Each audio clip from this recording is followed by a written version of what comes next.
A single mother and her son move into a strange house on a hillside that has been empty for decades.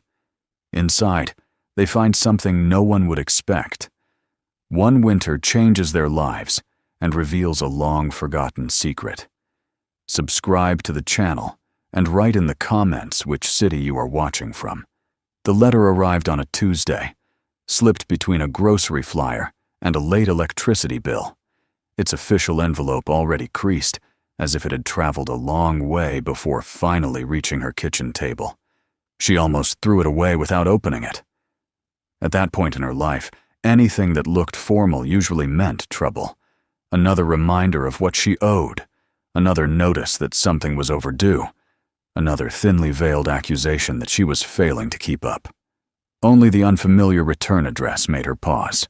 A county office she did not recognize, a place name she had not spoken aloud in years. She opened it standing by the counter, still in her coat, the smell of cold air clinging to her hair. The language was dry and precise, stripped of any concern for how it might land. It informed her that she was the next of kin to a property recently cleared through probate. A structure, listed without enthusiasm or detail, located in a mountainous forest zone several hours north. The house had belonged to her grandmother's sister, a woman she barely remembered, a name that surfaced only in fragments at family gatherings before being quietly dropped. The letter ended with instructions, deadlines, and a suggestion that she either accept or formally decline the inheritance within 60 days.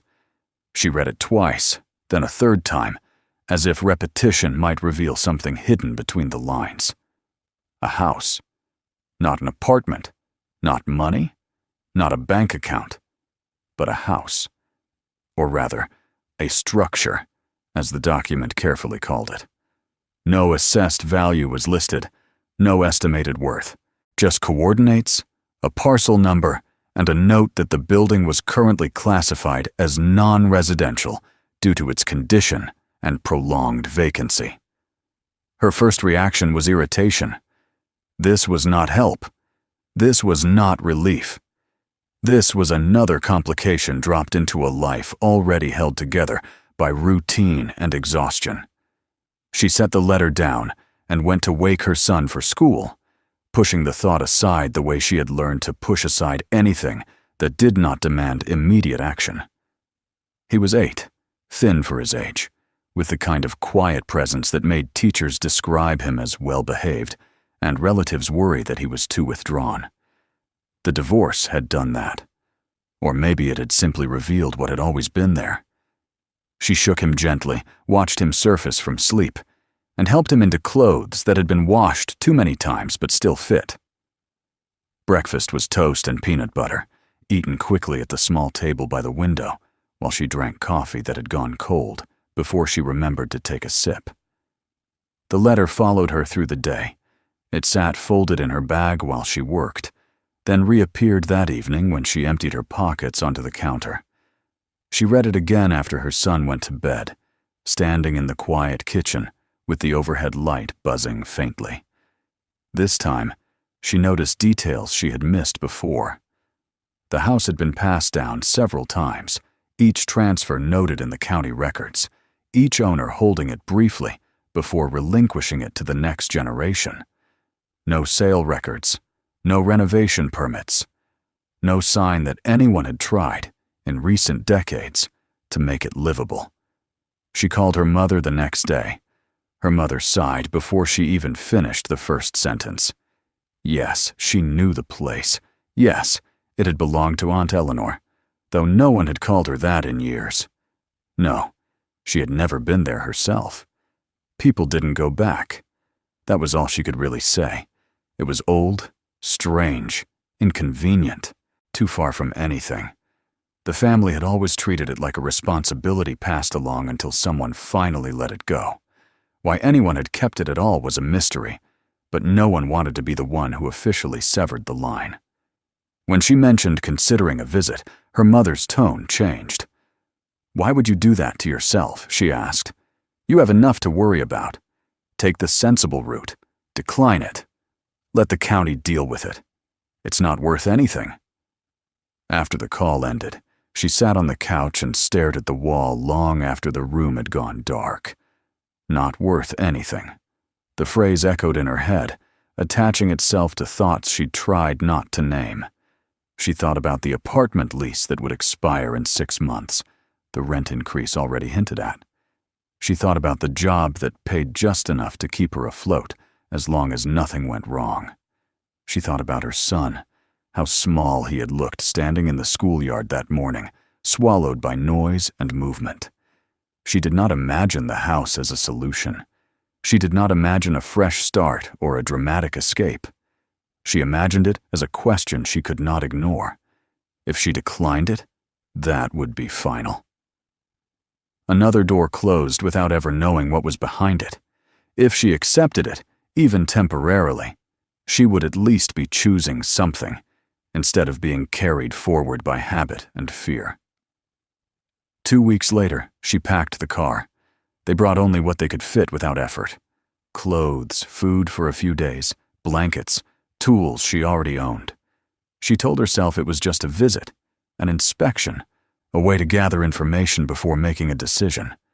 She told her son it was an adventure, a short trip to see a place that had belonged to family. He nodded, accepting this without enthusiasm or protest, his eyes following the movement of her hands as she loaded the trunk. The drive took them through increasingly narrow roads, then onto gravel, then onto something that barely qualified as a road at all. The trees grew denser, the sky narrower. Cell service disappeared without ceremony. She felt the familiar tightening in her chest that came whenever she lost contact with the world she understood. But she kept driving, following printed directions because there was no longer any other option. The house did not announce itself. There was no clearing, no open yard. It revealed itself slowly, a shape that seemed to emerge from the slope rather than sit upon it. From a distance, it looked like a series of uneven levels cut into the hillside, each one receding slightly from the one below. Wood darkened by age framed the front faces, but the sides and back appeared to vanish into earth and stone. Moss crept along the edges. Small windows reflected the dull afternoon light without giving anything away. She stopped the car and turned off the engine.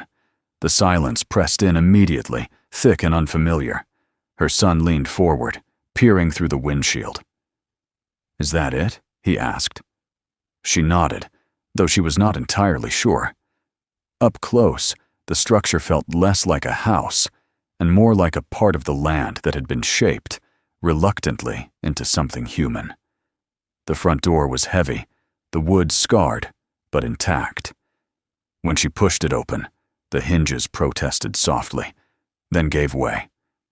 Inside, the air was cool but not cold, not the sharp chill she expected, but something steadier, neutral. The smell was of earth and old wood, not rot. Light filtered in through small openings, revealing a space that was rough but not collapsed. The floor was stone. The walls were a mix of timber and packed clay, smooth in places where hands had shaped them long ago. Her son stepped inside first, his breath fogging slightly, then clearing. He took off his jacket without thinking. She noticed this before she noticed anything else. They explored slowly. The house revealed itself level by level, each connected by a narrow passage that slanted upward into the hillside. Some areas were cluttered with debris, others surprisingly clear. There were signs of habitation, old and layered. Marks on walls, shelves carved into stone, a table so worn it felt more like a suggestion than a piece of furniture. That night, they slept on the lowest level, wrapped in blankets, the sound of wind moving through the trees above them. She lay awake for a long time, listening for creaks, for signs that the hill might shift and bury them where they lay. But nothing happened. The temperature remained steady. The cold stayed outside. In the morning, frost covered the ground beyond the door. Inside, her breath did not show. She stood in the doorway, watching her son eat a simple breakfast, and felt something unfamiliar settle into her chest. Not hope, not relief. Something quieter. The sense that the place was not pushing them away. She knew then that they would not leave immediately. The house had asked its question, and she had begun, however reluctantly, to listen. The decision to enroll her son in the local school came less from confidence than from a quiet understanding that postponement would turn into retreat. The house had accepted them in its own mute and impenetrable way, but life could not consist only of walls that held warmth and rooms carved into earth. A child needed more than shelter. He needed days that repeated themselves with some kind of structure, voices other than his mother's, a future that did not narrow into isolation. She found the school listed on a faded county website that looked as if it had not been updated in years. One building, serving several age groups, limited staff. A bus route that wound through forest roads and collected children from distances that would have seemed unreasonable anywhere else. The nearest alternative was nearly an hour away. This one was 20 minutes, if the road was clear. The first morning they drove there together, the road dropped sharply from the hillside before leveling out and threading its way through trees that seemed older than any boundary lines drawn on maps. Frost lingered in the shadows even after the sun had risen. Her son sat quietly in the passenger seat, backpack on his knees, watching the forest slide past. He did not complain. That worried her more than if he had. The school appeared suddenly, much like the house had. A low building set back from the road, painted a color that had once been white. A few cars were parked out front. A yellow bus idled nearby, its engine humming steadily. Children stood in small clusters, some loud, some withdrawn, most dressed in layers that suggested long winters and parents accustomed to preparation. Inside, the administration was simple and direct. Paperwork was filled out by hand. Questions were practical rather than intrusive. Where do you live? How old is he? Does he have any allergies? When she gave the address, the woman behind the desk raised her eyebrows slightly but said nothing. That small reaction lodged itself in her mind. Her son stood close to her while they spoke, his hand gripping her coat sleeve. When it was time for her to leave, he hesitated. She knelt in front of him, adjusted his jacket, told him she would be there when school ended. He nodded, not trusting his voice. She waited in the car until the bell rang and the doors closed. Only then did she drive away. For the next few days, she followed the same routine. Drive down in the morning, wait longer than necessary in the parking lot. Return to the house, clean, sort, repair what she could. Prepare simple meals. Pick him up in the afternoon, and listen carefully for signs of distress he did not always articulate. The school did not overwhelm him, but it did not welcome him either. He was an outsider, quiet among children who had grown up together, who shared references and histories he did not yet understand. On the fourth morning, while she waited by the fence as children gathered, she noticed the man standing a short distance away. He wore a heavy jacket the color of wet bark, practical boots, and a cap pulled low against the cold. He was not watching the children so much as the road, his posture alert without being tense. A patch on his sleeve marked him as a forest ranger, though the insignia was faded from use. They exchanged a brief nod, the unspoken acknowledgement of two adults occupying the same small territory. When the bus arrived, he stepped aside to let children pass, his attention shifting momentarily to each one, as if counting them without meaning to. After the bus pulled away, he approached her. "You're new here," he said, not as a question. She agreed, bracing herself for whatever followed. People in isolated places often asked questions that bordered on interrogation, driven less by curiosity than by the need to understand disruptions to familiar patterns. He gestured back toward the road. "That house on the south-facing slope. The terraced one. You're staying there." She felt a brief tightening in her chest. "Yes," she said. "It belonged to my family." He studied her for a moment, not unkindly, but with the careful attention of someone trained to assess terrain and risk. "That place hasn't been occupied in a long time," he said. "Winters can be rough." "So I've heard." There was a pause. He did not press further. Instead, he introduced himself, gave his name and role in a matter-of-fact way. He explained that his patrols covered much of the surrounding forest, including the land near her house.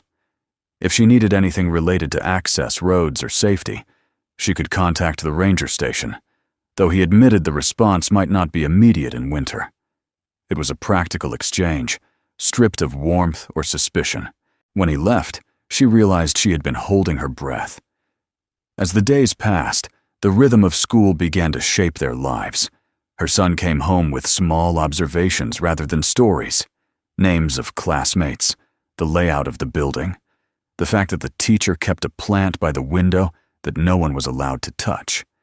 He did not complain about being cold. He did not ask to leave. That alone felt like progress. At the house, she continued to explore. She cleared debris from one of the upper levels, discovering how the temperature changed subtly as she moved upward. She noticed that the highest spaces, though more enclosed, felt warmer, especially toward evening. She could not yet explain it, but she felt it with her body. The house did not behave like any structure she had lived in before. It seemed to respond to time rather than weather. Food was a constant calculation. What they had brought would not last long. The nearest store was far enough away to require planning. She learned to stretch meals, to cook in ways she had never needed to before. Soups that simmered for hours. Bread made from basic ingredients. Meals that filled more through warmth than abundance. One afternoon, as she struggled to free a door that had swollen with age, she heard a vehicle outside. She stepped out to find the ranger's truck parked near the lower entrance. He stood by the door, holding a small box. "I was in the area," he said, as if that explained everything. "Thought I'd check in." He handed her the box. Inside were potatoes, onions, a few cans of preserved meat, and a bag of apples. She stared at them, unsure how to respond. "Roads get worse as winter settles in," he added. "Easier to bring things now than later." She thanked him, embarrassed by the sudden swell of gratitude she could not fully contain. He waved it off, already turning back toward his truck. That evening, she cooked a proper meal for the first time since arriving. The smell filled the lower level, rising slowly upward. Her son ate with more enthusiasm than she had seen in weeks. When she asked how school had been, he shrugged, then said one of the boys had shown him where they kept extra pencils. It was a small thing, but she held on to it.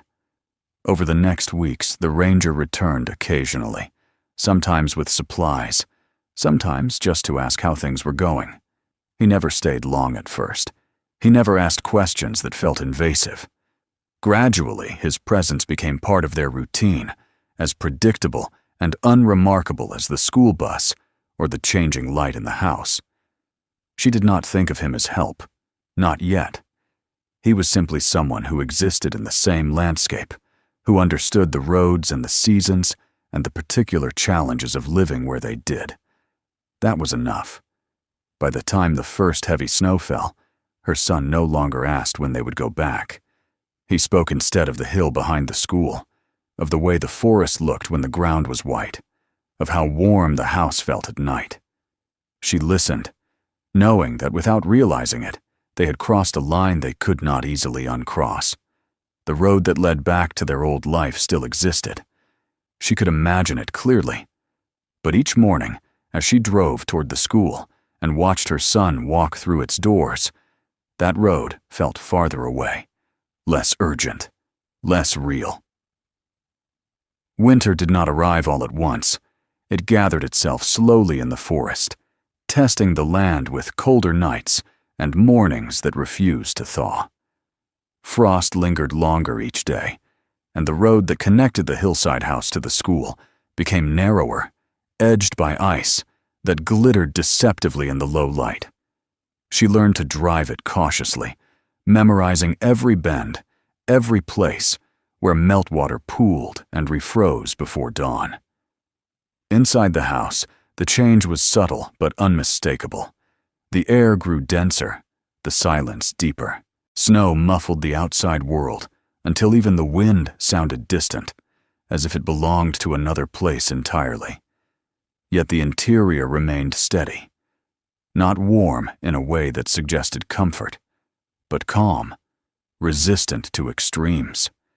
She found herself touching the walls more often, pressing her palm against the packed earth and timber, as if trying to understand what she felt through skin rather than thought. Food became the axis around which their days turned.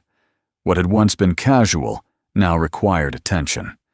She counted jars, weighed portions, planned meals not by desire, but by endurance. Breakfast was oatmeal or bread, warmed on the old stove. Lunch was whatever her son took to school, wrapped carefully, and meant to last until afternoon. Dinner was the most important meal, not because it was elaborate, but because it gathered them together when the light failed early and the cold pressed hardest against the doors. She learned how long soup could simmer without wasting fuel, how to thicken it with potatoes until it felt substantial. She baked bread in small loaves, using a recipe so simple it bordered on primitive. Flour, water, salt, yeast, patience. The smell of it filled the lower level and drifted upward, lingering in the narrow passages between rooms. Her son began to associate that smell with evening, with safety, with the promise that the day was ending as it should. The ranger came more often once the snow began to stay. Sometimes he arrived in the afternoon, sometimes just before dusk, his truck crunching to a stop below the house. He never announced himself. He would knock once, firmly, then wait. His visits were never framed as assistance, but the pattern was impossible to ignore. A sack of rice, a bundle of firewood already split, a wrapped package of smoked meat from a legal cull, accompanied by a brief explanation delivered as if it were a formality rather than a justification. She protested at first, awkwardly, conscious of pride she could not fully account for. He dismissed it with a shrug, reminding her that access would only get worse, that people looked out for one another in places like this. There was no condescension in his voice, no implication that she was failing. He spoke as someone describing the weather, stating facts rather than offering charity. Eventually, she stopped arguing and focused instead on using what he brought well. The food stretched their supplies in ways she had not anticipated. The variety mattered as much as the quantity. Her son ate better, more willingly, his appetite returning with the cold.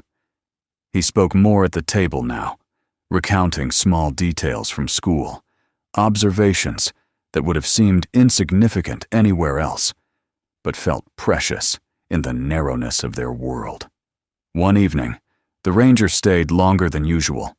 Snow had begun to fall heavily, the road already fading beneath it. He accepted her invitation to sit, shedding his jacket and placing it carefully near the door. She served stew, thick and simple, with bread still warm from the stove.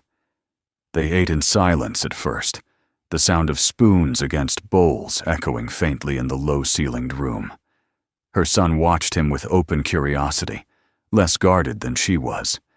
He asked about the forest, about animals they never saw near the house, about what happened to the land when no one was watching. The ranger answered patiently, explaining things without simplifying them beyond recognition. He spoke of migration, of winter behaviors, of how the forest slowed itself down to survive. After dinner, he lingered, warming his hands around a mug of tea. He glanced upward once, then again, as if orienting himself. "It's warmer up there," he said finally, not as a question. She nodded. "I think so. I'm not sure why." He did not press.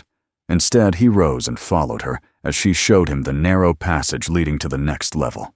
As they climbed, the temperature shifted perceptibly. By the time they reached the upper space, he removed his hat, his breath no longer visible. "That's unusual," he said quietly.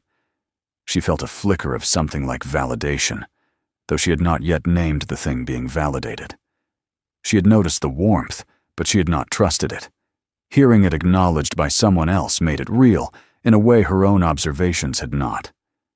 From then on, the house began to reveal itself more clearly, not through sudden discoveries, but through accumulation. Patterns emerged. The upper levels retained heat longer.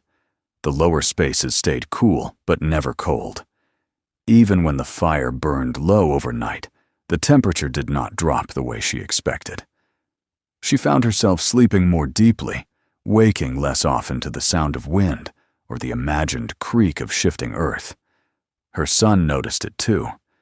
He started doing his homework on one of the higher levels, dragging his books up there without explanation.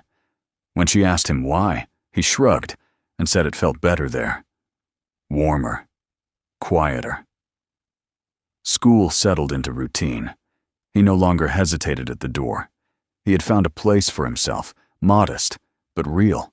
A friend, or at least a companion, someone who walked part of the way home with him before branching off toward another distant house. She watched this from the car one afternoon and felt a loosening in her chest she had not known was possible. Outside, winter deepened.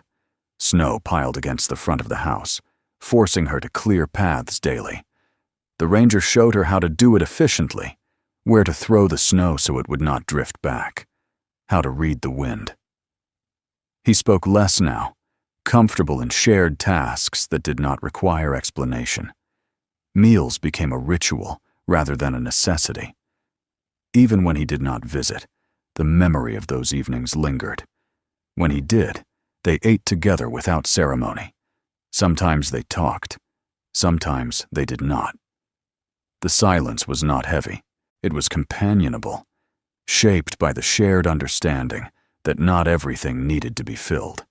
One night after he left, she walked through the house alone, candle in hand. She moved slowly, deliberately, feeling the differences between spaces, the warmth near the ceiling, the cool steadiness near the floor, the way the walls seemed to hold the day and release it gradually into the night. She thought of the generations that had passed the house along without settling into it, without listening to what it offered. She did not yet know what the house was, not fully, but she knew it was more than shelter. It was doing something intentional. And for the first time since arriving, she allowed herself to wonder whether this place had been waiting, not for anyone in particular, but for someone willing to stay long enough to notice. Winter pressed in harder, sealing them into their routines.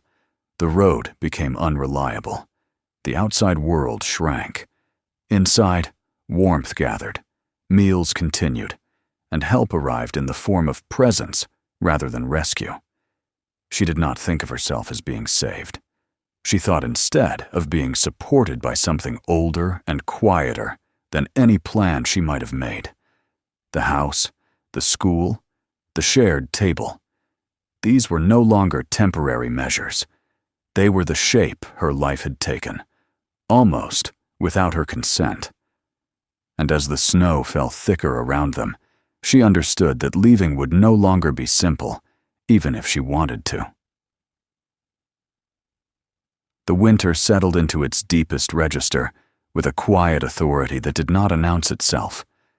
Days shortened until light felt like a brief courtesy rather than a given, and the forest took on a stillness that was neither peaceful nor threatening, but complete, as if the land had turned inward to conserve itself. Inside the house, life continued along the narrow paths they had established. School mornings, careful drives, meals prepared with the same patient attention she had learned to give everything else. The house answered the cold by remaining what it had been since they arrived. Steady, resistant, quietly alive. She began spending more time on the upper levels out of necessity rather than curiosity. The lower rooms had served their purpose well, but the higher spaces called to her with their calm warmth, especially in the afternoons when the sun slid low and the temperature difference between inside and out sharpened. She carried up boxes of belongings she had left untouched since the move, sorting them slowly, discarding what no longer felt necessary. The act of clearing was methodical, almost meditative. She worked with gloves on, careful of loose stone and brittle wood, mindful of her son's presence whenever he followed her up the narrow passages to watch or help. One afternoon, while clearing a section of wall that had been partially obscured by debris, she noticed a line that did not belong. It was subtle, easy to miss, a seam where packed earth met something harder beneath. She brushed at it with her glove, then with her bare hand, feeling the difference in texture. The wall here was smoother, deliberately shaped, unlike the rougher surfaces around it. Her son crouched beside her, watching. "What's that?" he asked. She did not answer immediately. She fetched a small tool and worked carefully, removing layers of dirt that had been packed into place long before either of them existed. As she cleared the space, the outline of a square opening emerged, its edges reinforced with old wood darkened by age. It was sealed, but not randomly. This had been done on purpose. The realization made her pause. The house had been revealing itself slowly, but this felt different. This was not a feature meant to be seen or used casually. This was something hidden. She waited until evening to continue. When the ranger arrived, as he often did on days when the road was still passable, she showed him what she had found. He studied the opening in silence, his expression intent. He ran his hand along the edge, testing its solidity. "This isn't structural damage," he said finally. "This was built this way." Together, they worked to open it, removing the old seal without forcing it. Behind it was a narrow vertical channel, extending upward, beyond what their candlelight could immediately illuminate. It was not a chimney. There was no soot, no trace of smoke. The walls were lined, carefully finished, the space just wide enough for air to move freely. "It runs up," he said, craning his neck, and down. The discovery shifted something fundamental in her understanding of the house. This was not a series of rooms carved into a hill by chance or necessity. This was a system. Whatever its purpose, it had been designed, considered, executed with intention. They explored further over the next days, tracing the channel through the levels. It connected spaces in a way that defied ordinary logic, creating a vertical spine through the house. Near one of the upper sections, concealed behind another carefully sealed panel, they found a small cavity. Inside it rested a metal box, its surface dull with age but intact. Opening it felt like crossing a threshold she could not step back from. Inside were papers, bundled and wrapped against moisture. A notebook bound in leather, its pages filled with tight, precise handwriting. Diagrams drawn with care, showing cross-sections of the house, measurements, notes in the margins. There were legal documents as well, deeds and registrations that predated modern classifications, written in language that spoke of ownership in terms of stewardship rather than possession. She read slowly, her understanding growing with each page. The house had been built not as a shelter of convenience, but as an answer to a problem. The notes described principles she recognized intuitively from living there. The way heat rose and was guided, the way earth held temperature, absorbing and releasing it over time, the way minimizing exposure changed everything. This was not improvisation. This was applied knowledge, tested and refined. The ranger took the documents seriously, his professional distance momentarily set aside. He photographed pages, noted dates, names. He recognized the significance before she did, understanding how rare it was to find something like this intact. "This wasn't just an old house," he said. "This is an early engineered structure. Someone thought their way through winter here." The implications unfolded gradually. If the documents were authentic, and everything suggested they were, the house could not be dismissed as a derelict structure. It had historical value, engineering significance. The land records complicated things further. The property had been misclassified over time, its status eroded by neglect rather than law. Correcting that would not be simple. As if summoned by the act of discovery itself, pressure arrived soon after. A notice appeared, delivered with official language that carried the weight of authority. An inspection was scheduled. Concerns were raised about safety, habitability, zoning. The phrases were familiar, bureaucratic shields used to clear obstacles rather than address realities.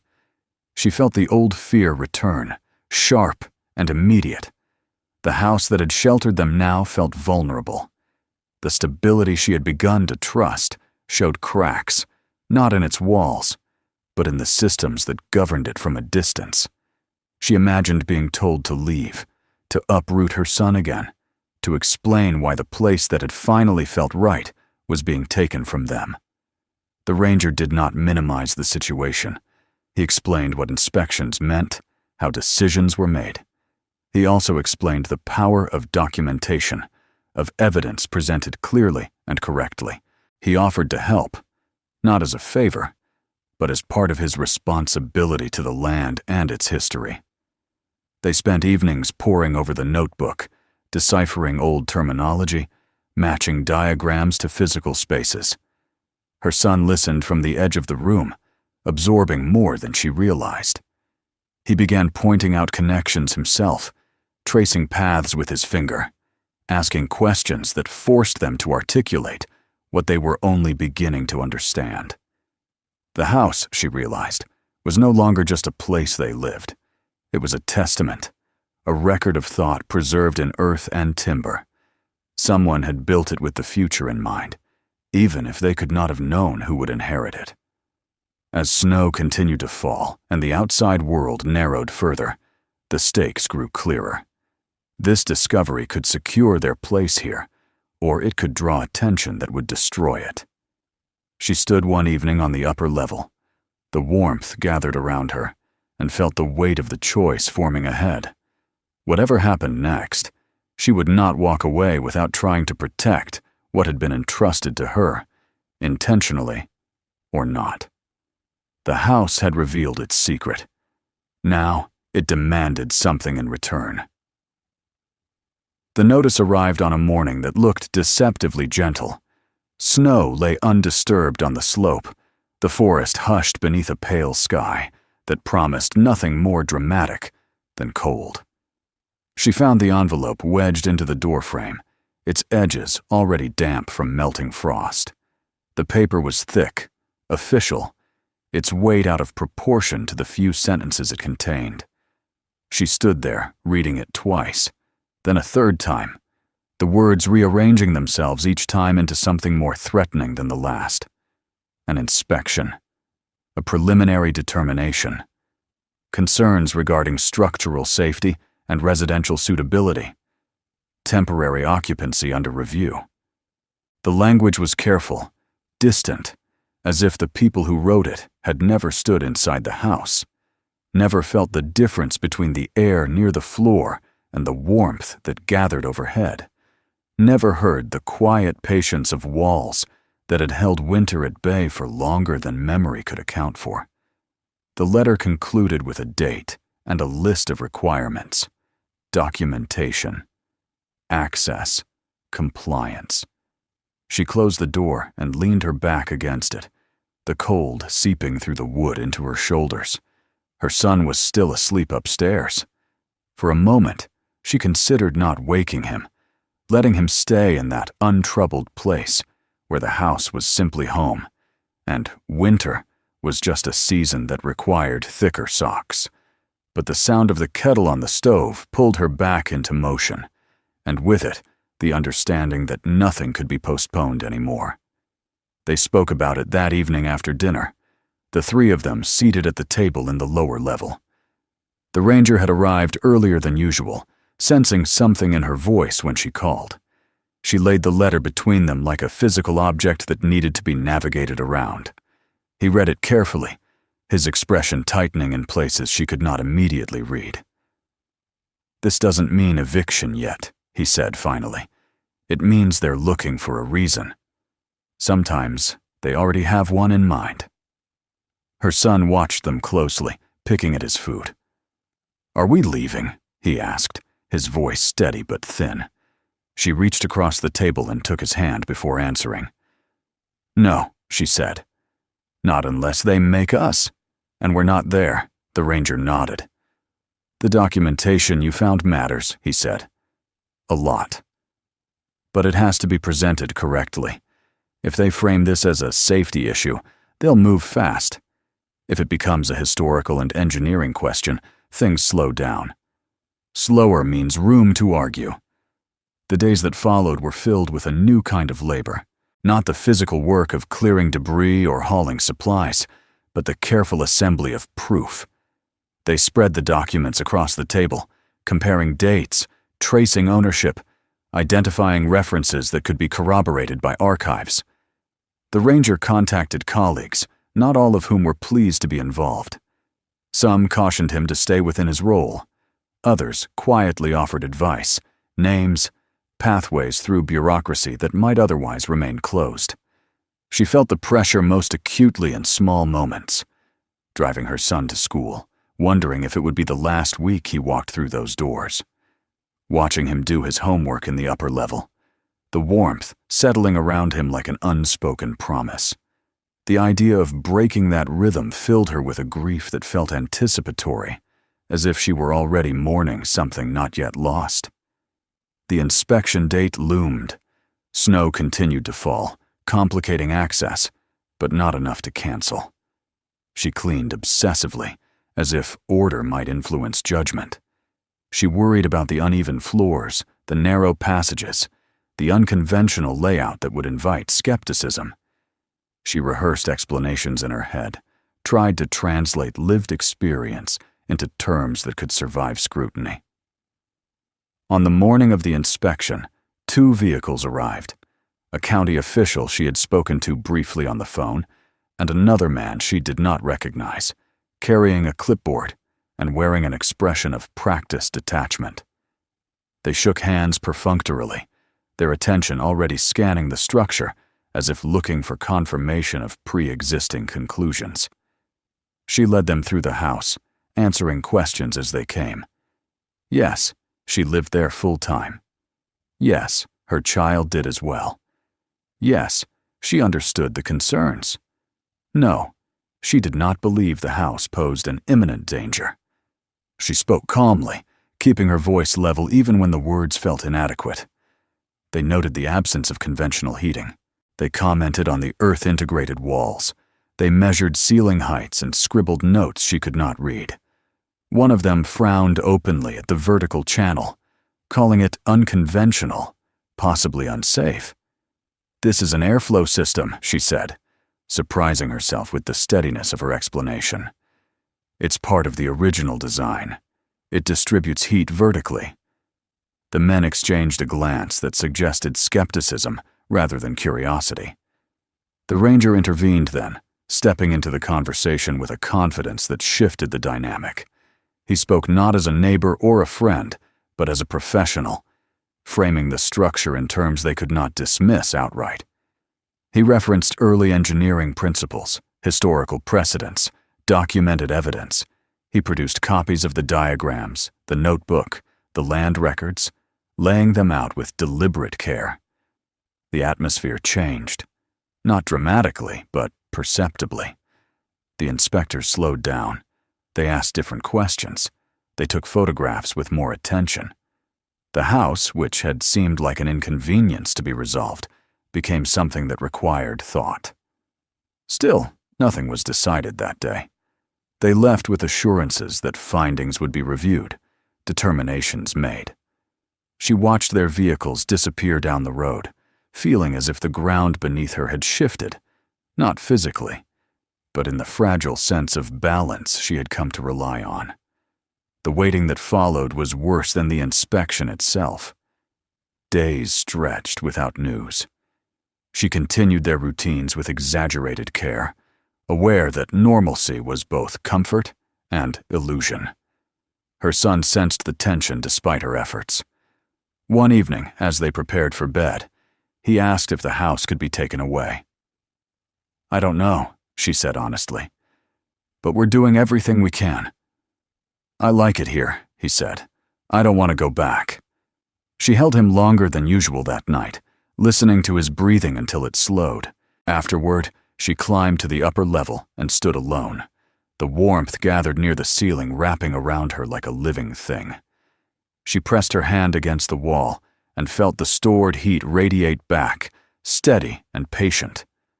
The house had survived neglect, misclassification, indifference. It had endured because it was built with understanding rather than assumption. That thought steadied her. The call came a week later. Preliminary findings acknowledged the structure's uniqueness. Concerns remained, but the documentation warranted further review. No immediate action would be taken. Additional assessments would be scheduled.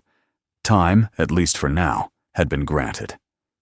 She sat at the table with the phone in her hand, long after the call ended, the ranger watching her from across the room. When she finally looked up, her eyes were wet, but clear. "We're still here," she said. He nodded. "For now, and sometimes, that's enough." That night, they ate together without speaking much, the simple act of sharing food taking on new weight. Outside, the snow fell steadily, indifferent to paperwork and authority. Inside, the house held its warmth, as it always had, waiting to see whether the people within it would be allowed to do the same. Spring announced itself reluctantly, as if uncertain it was welcome after the winter it had followed. The snow did not vanish so much as withdraw, thinning day by day, retreating into the shaded places between trees and along the northern edges of the slope. Meltwater traced new paths down the hillside, testing the ground, carrying away what had not been anchored deeply enough. The forest stirred, not suddenly, but with the cautious patience of something that had learned to survive by waiting. Inside the house, the transition was almost imperceptible. The steady warmth that had carried them through the worst of winter softened rather than disappeared, becoming gentler, less insistent. The air felt lighter. Doors that had resisted in the cold moved more easily. Light lingered longer in the upper levels, filtering through the small windows and settling into the rooms as if it belonged there. The final decision arrived without ceremony. Another letter, thinner than the first, its tone markedly different. The structure was to be recognized as historically significant, its engineering features noted as rare examples of early applied environmental design. Residential use would be permitted under specific conditions. Ongoing preservation requirements would apply, but no order to vacate would be issued. She read the letter at the same table where she had once spread documents in desperation, her hand resting unconsciously on the wood. This time, there was no surge of triumph, no urge to celebrate. What she felt instead was a deep, settling relief, the kind that reached past emotion and into the body itself. The ground beneath her life, so long unstable, had finally stopped shifting. Her son understood before she explained. He saw it in her posture, in the way she exhaled, and did not immediately brace herself again. When she told him they were staying, really staying, he nodded once, seriously, as if confirming something he had already accepted. That night, he fell asleep without asking questions, his trust no longer provisional. Life adjusted itself accordingly. The school year continued without interruption, the daily drive becoming less fraught as the road dried and widened. Her son walked more confidently now, his place among the other children no longer tentative. He brought home stories that stretched beyond observation into belonging, complaints about homework, opinions about teachers, plans that assumed continuity. The ranger's role shifted without ever being formally acknowledged. He did not arrive with supplies anymore, not because they were no longer welcome, but because they were no longer necessary. Instead, he stayed. Sometimes for dinner, sometimes to help mend a wall where winter had tested it, sometimes simply to sit and drink tea in the fading light, his presence unremarkable in the way that signaled permanence. They cooked together now, without assigning importance to it. Meals remained simple, but they were no longer acts of endurance. They were expressions of rhythm. Soup simmered while conversations drifted. Bread rose and baked. The table bore the marks of regular use rather than urgency. Her son said it without being asked, moving through the house with the ease of someone who knew its moods. The house itself seemed to respond to the season, not dramatically, but with a subtle recalibration. The earth that had held heat so faithfully in winter now moderated the warming days, keeping the interior cool when the sun grew strong. She noticed how the same principles that had protected them from cold now shielded them from excess warmth. The system did not favor extremes. It favored balance. One afternoon, while cleaning the upper level, she found herself standing still, struck by how ordinary the moment felt. The fear that had once framed every decision was gone. In its place was something quieter, more durable. She understood then that the house had not saved them in any dramatic sense. It had simply provided the conditions in which saving themselves became possible. The ranger spoke of changes ahead, of paperwork he would need to complete, of adjustments to his own role, now that his involvement was officially documented. There were risks, he admitted, consequences he would accept without complaint. He did not present this as sacrifice. He spoke of it as alignment, as the natural outcome of choosing to stand where he already stood. They did not define their relationship. They did not need to.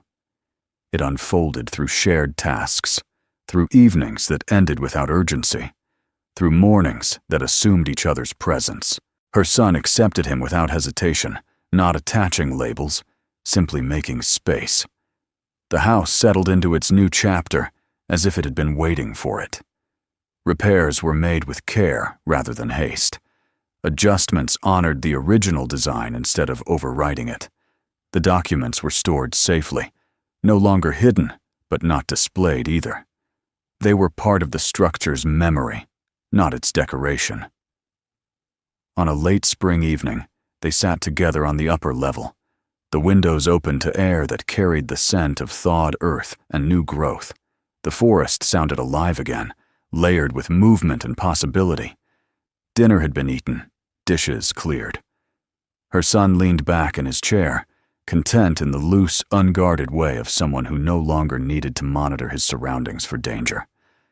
"This house is warm," he said, after a long pause. "Not just now. Always." She smiled, waiting. "It's not because it's old," he continued, searching for the words. "It's because someone thought about it, like they knew winter would come." She reached across the table and squeezed his hand, understanding more in that moment than she could articulate. The house was not warm because of its age. It was warm because it was built with attention, with respect for forces larger than any single season or owner. It endured because it worked with the world instead of against it. As the light faded, she felt no urge to mark the moment as an ending. There was nothing to conclude, no lesson to underline. The story did not resolve into triumph or closure.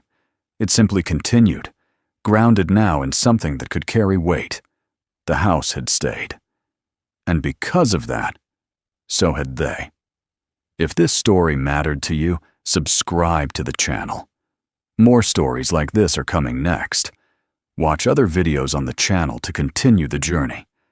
And if you think this story should be seen by others, share it.